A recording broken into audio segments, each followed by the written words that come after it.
Voilà, donc je suis Alexandre Potonnier, donc de l'Institut national géographique. Je suis le responsable de la production des données altimétriques et à ce titre, chef de projet Litho 3D. Voilà. Donc là, on va faire je vais vous présenter un aspect technique du processus de production. C'est la fusion des acquisitions bathymétriques et topographiques.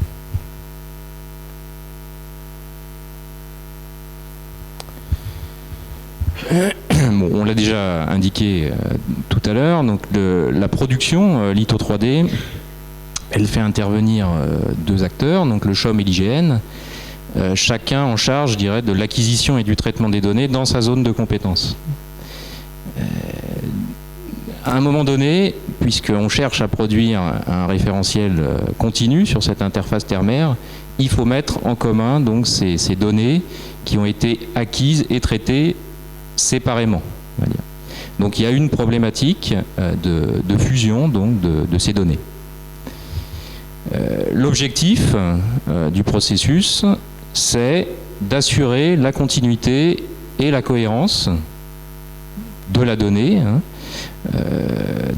donc dérivée de ces différentes acquisitions.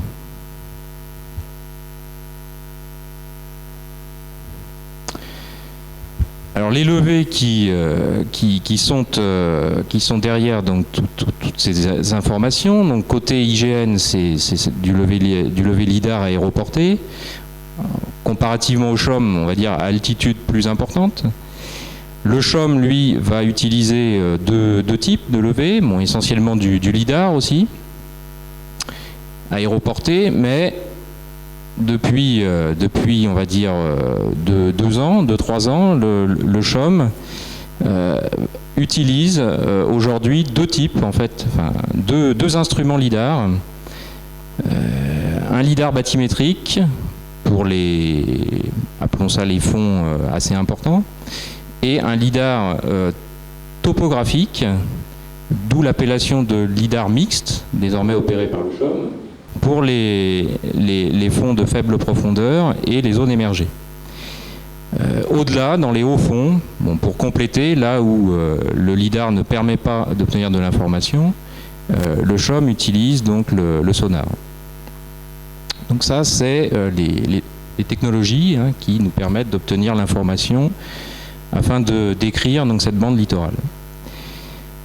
Bien sûr, il y a une zone de recouvrement entre les acquisitions du CHOM et celles de l'IGN.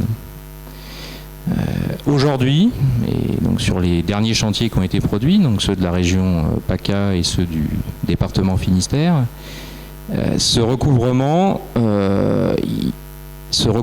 il a lieu sur la terre ferme. Alors, ce qui nous a permis de modifier, d'améliorer quelque part, c'est pas uniquement une modification, c'est aussi une amélioration, notre méthode de fusion des nuages de points. Auparavant, donc sur tous les chantiers qu'on a cités, qui ont été traités il y a plus longtemps, comme celui de la région Languedoc ou encore les chantiers de l'outre-mer, la fusion, elle se faisait entre les données bathymétrique, puisque à l'époque le CHOM n'utilisait qu'un lidar bathymétrique, elle se faisait en fait sur l'estran, donc cette zone qui était couverte à la fois par l'IGN et par le CHOM.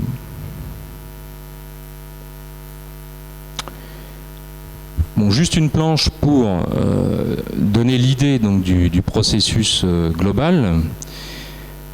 Donc partie haute, on a l'IGN donc qui réalise ses acquisitions côté terre, qui les traite pour produire le MNT RGE-ALTI. Et donc fondamentalement, les traitements consistent à identifier dans les acquisitions lidar les points qui sont au sol pour en dériver un MNT. De son côté, le CHOM, donc, dans les zones pour lesquelles un projet Litho 3D a pu être bouclé avec différents partenaires, assure la maîtrise d'ouvrage pour des acquisitions maritimes et assure lui aussi le traitement des points de façon à modéliser le sol dans les parties immergées. Donc on voit qu'au démarrage, en fait, la partie maritime et la partie terrestre vivent séparément un peu leur vie. Et puis, à un moment donné, donc, dans le cadre de cette production litho 3D, il faut donc assembler ces informations qui ont été acquises par chacun des deux acteurs. Donc c'est ça qui nous occupe aujourd'hui, donc c'est cette étape de fusion des nuages de points. Une fois qu'on obtient un nuage de points fusionné, on peut dériver les lots de diffusion finaux, et notamment calculer les deux MNT dont Yves-Marie vient de parler, les MNT au pas de 1 mètre et de 5 mètres.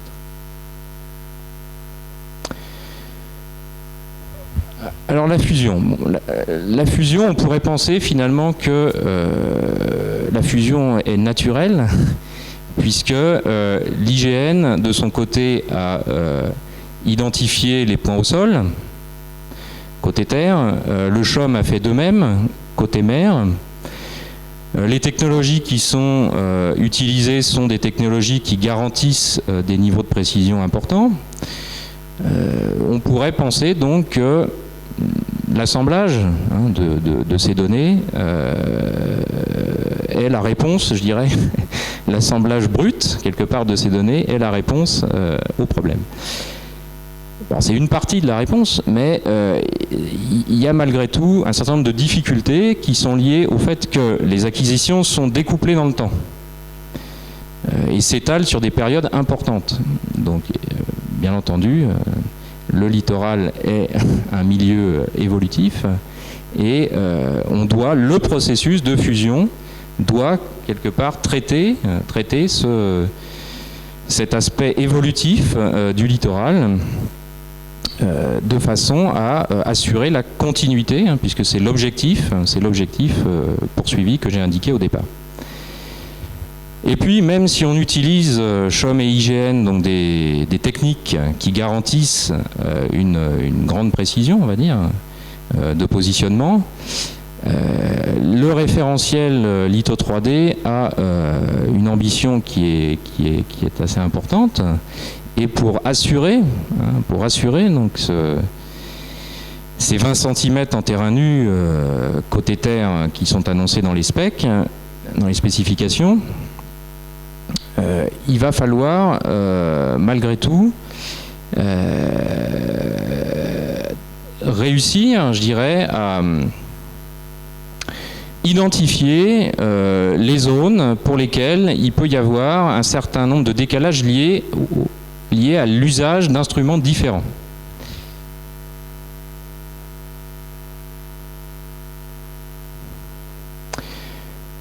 Alors pour ce qui est du découplage temporel, donc là j'ai simplement illustré là sur l'exemple donc du littoral de la région PACA les différentes campagnes d'acquisition qui ont eu lieu, tant côté terre que côté mer. On voit déjà que côté terre, les campagnes, il y en a eu un certain nombre qui se sont étalées dans le temps entre 2008 et juillet 2013. Non, juillet 2013, c'est peut-être pour la partie maritime. Enfin, entre avril 2008 et décembre 2012 pour la partie terrestre. Et puis, côté mer, alors on avait eu les chantiers historiques, là, TPM et Aldes, qui Marie a cité, qui ont été, eux, acquis dès 2007 pour TPM, 2010 pour Aldes. Et puis, il y a eu donc la campagne d'acquisition 2012-2013, là, dont on a parlé tout à l'heure. Donc, au final, on a quand même une fenêtre temporelle qui est assez large et potentiellement donc des évolutions du littoral pendant cette période.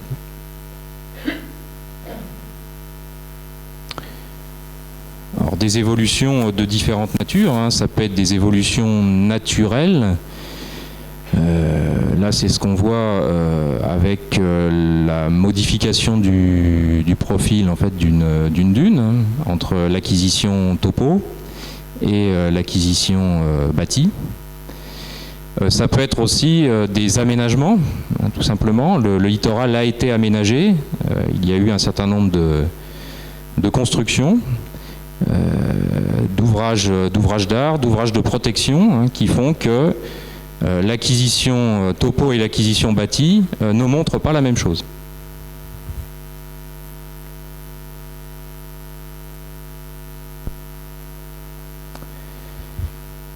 Concernant l'instrumentation, donc pour la partie terrestre, l'IGN utilise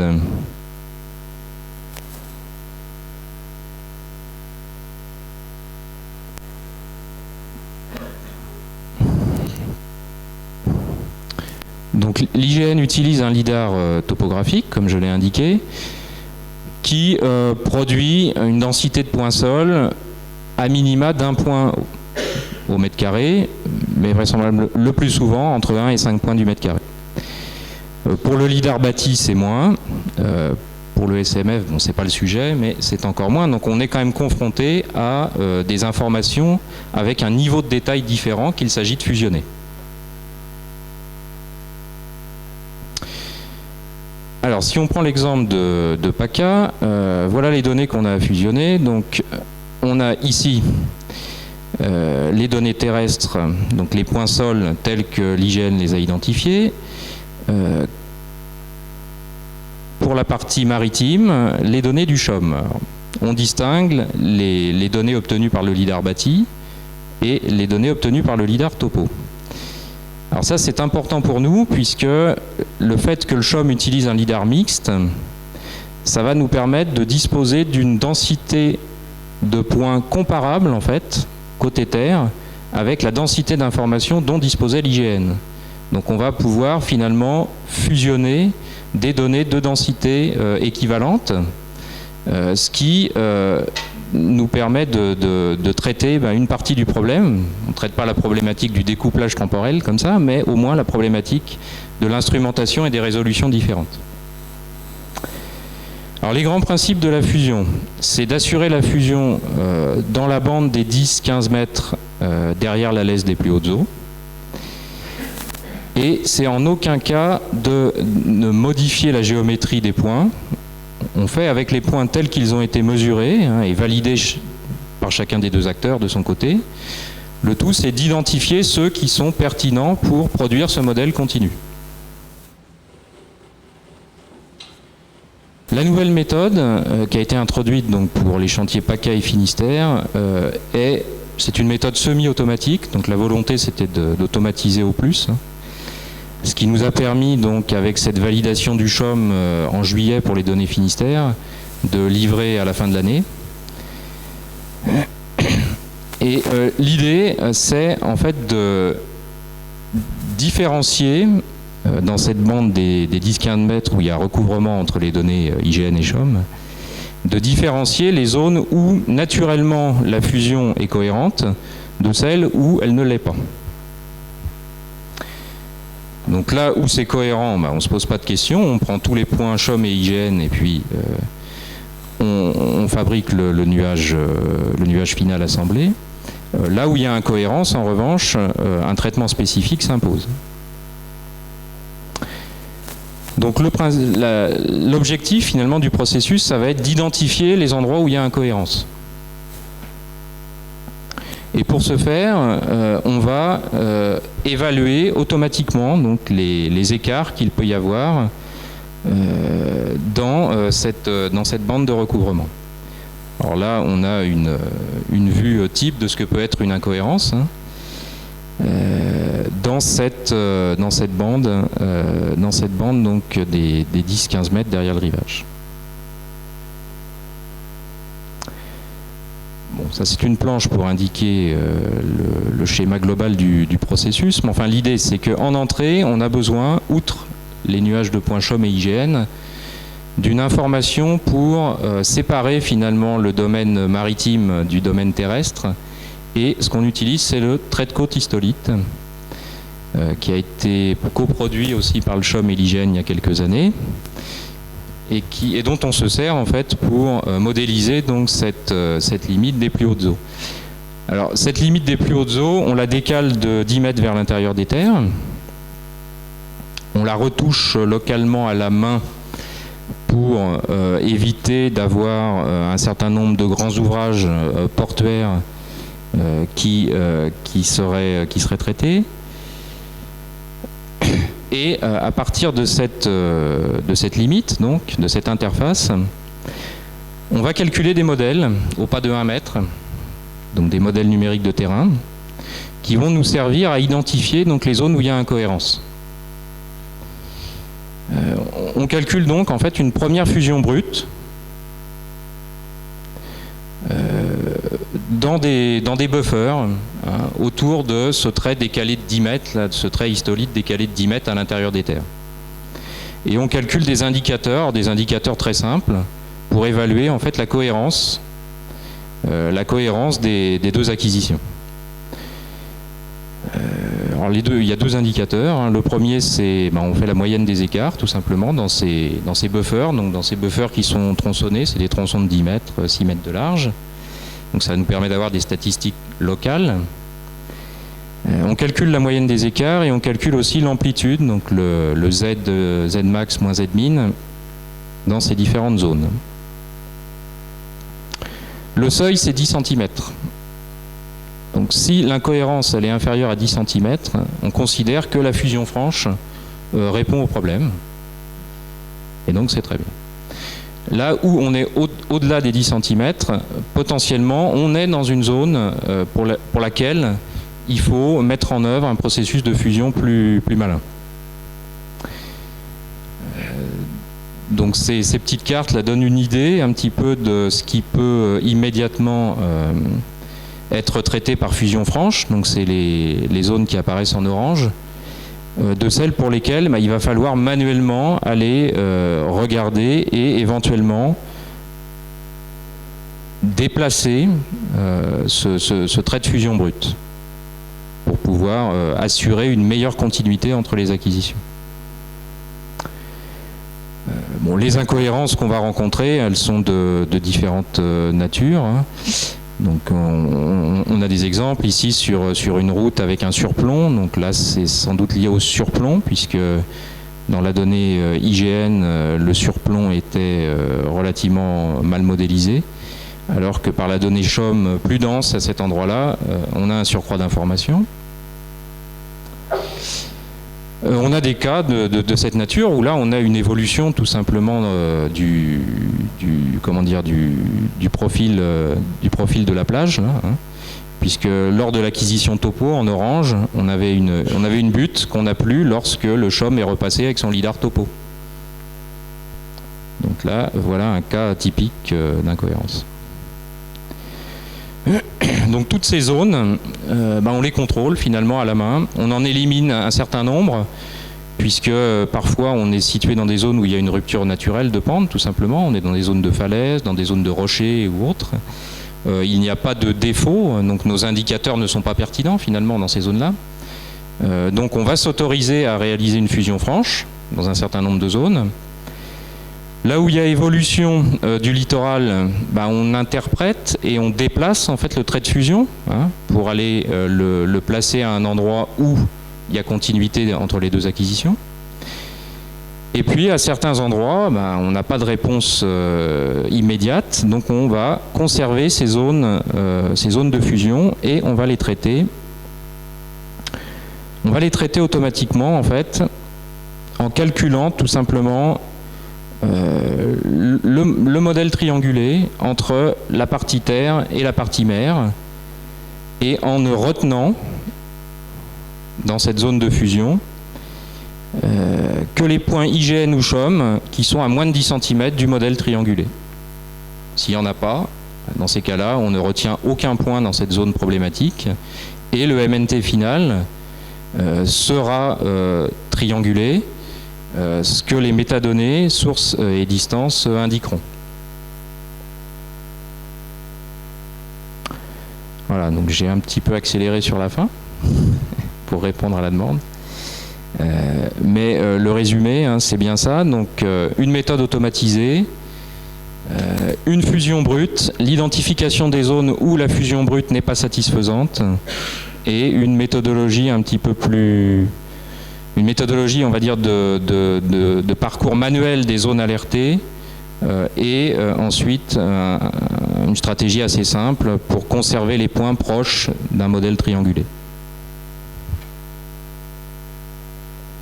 Voilà, si vous avez besoin de compléments, je répondrai bien sûr avec plaisir à vos questions.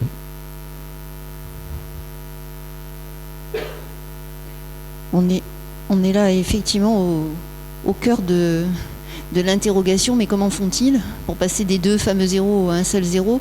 Donc je vous propose de laisser Imari terminer aussi sur les nouveaux capteurs, et puis comme il y a des modélisateurs dans la salle, peut-être on pourra avoir des questions sur ces produits. C'est vrai qu'on se pose beaucoup de questions quand nous sommes sur une zone côtière en mouvement, comme peuvent l'être les zones côtières du Finistère et de PACA pour l'urbanisation, et que les campagnes terrestres et maritimes ont été décalées de plusieurs mois, voire de 2 ans. Donc merci d'avoir abordé ce problème qui peut poser questionnement ensuite sur la modélisation.